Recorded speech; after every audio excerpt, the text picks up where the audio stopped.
Would you like a superpower to read other people's memories? The only catch is you have to eliminate them first. Hello and welcome to every recap ever. Today we are seeing a 2021 superhero movie called Lazarus. If you are new here, don't forget to subscribe to our channel. So without further ado, let's go. A man wearing a black costume and mask comes to a secret hideout of bad people. They all shoot him with guns, however bullets don't work on him. To be more precise, the man cannot die. So how did he become like this? Let's rewind 3 days back. In a city filled with crimes, a guy gets shot while protesting against a crime organization. Later, medics come to take him to the hospital. However, while on his way to the hospital, he loses his life. The next second, he wakes up again as if nothing happened. His name is Ray Lazarus, and even he is confused about how he is still alive. He quickly leaves from the medic van while the medic watches him in shock. On the other side, the leader of the crime organization, Testament, punishes one of his men for failing his job. Apparently, he provides illegal substances to all the city clubs. His men come with news that they have successfully unalived Ray. On the other side, Amber, who works for Testament, goes to deliver these substances to a club owner. However, the club owner decides to betray her. She somehow manages to run away from them. The owner quickly sends his men to capture her. They chase her and eventually catch her. Suddenly, Ray comes to the scene and asks the guys to leave. He is still disoriented after coming back from the dead, but he can't stop himself from helping the girl. He then fights them and some kind of energy surges inside him. He suddenly faints and the next second he wakes up in Amber's house. His bullet wounds have all healed up. Even Amber is shocked seeing his recovery. She thanked him for saving her life. While Ray is talking to her, suddenly the time freezes and he sees a man sitting in her house. His name is Hellborn and he is the one who gave him these powers. Apparently he is an ancient being.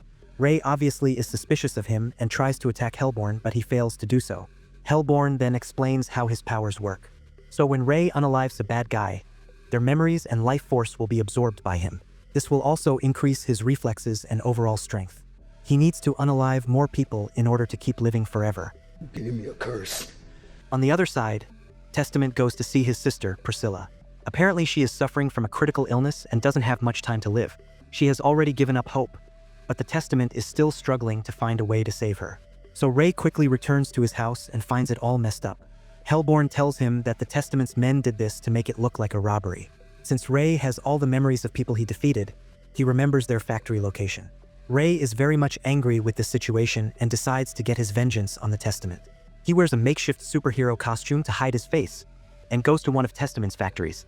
His men attack Ray. However, he easily takes care of them and even unalives them. He gets overwhelmed by the new surge of memories and unknowingly removes his mask. Hellborn arrives and praises him for his victory. Ray actually sees a familiar face in their memories, which is revealed later. On the other side, Testament's right-hand man, Poet, comes to visit him and shows the CCTV recording of the factory incident. Testament gets shocked seeing Ray still being alive. He clearly remembers him being dead. There is also other news. Apparently their employee, Amber, was last seen with him.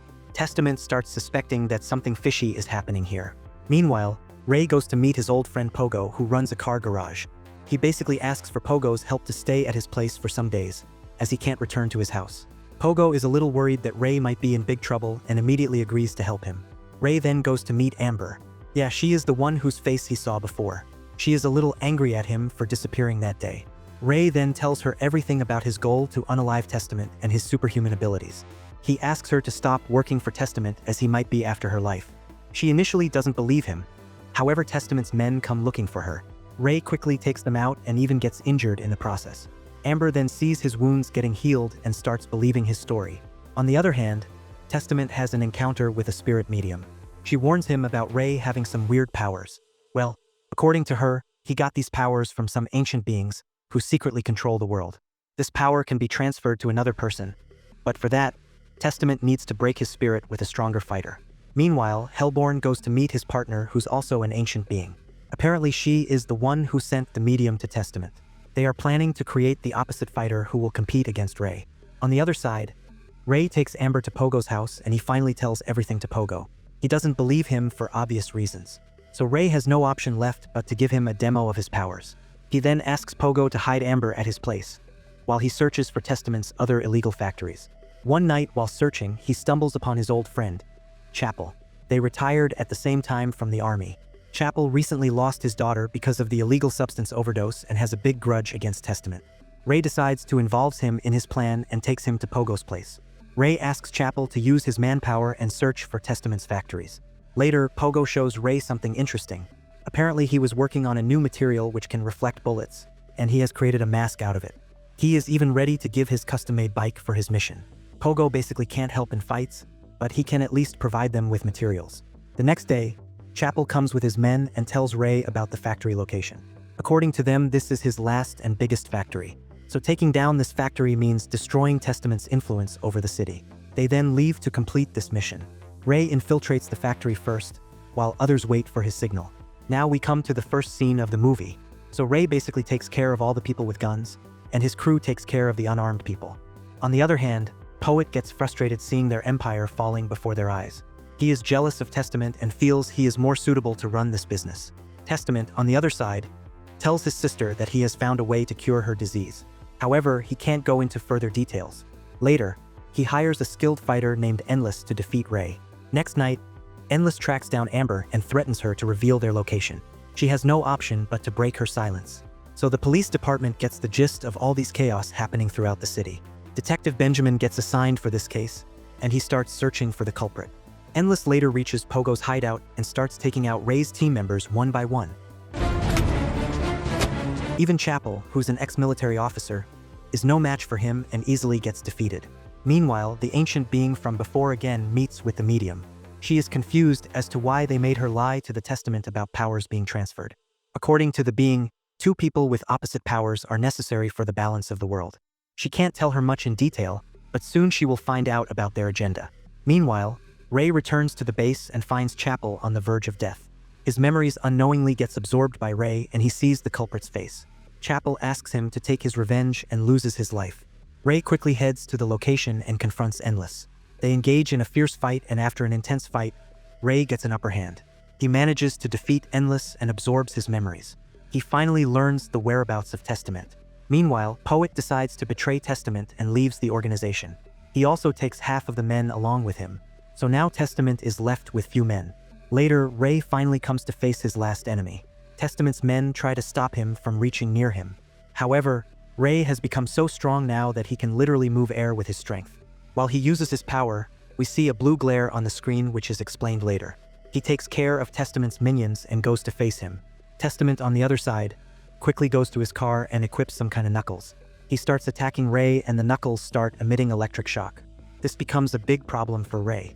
However, after struggling for a while, Ray manages to land a proper blow.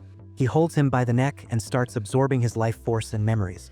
Testament is ready to lose his life, but he asks to help his sister. Ray sees his memories of his sister and the day when Testament unalived him. Here comes a weird part.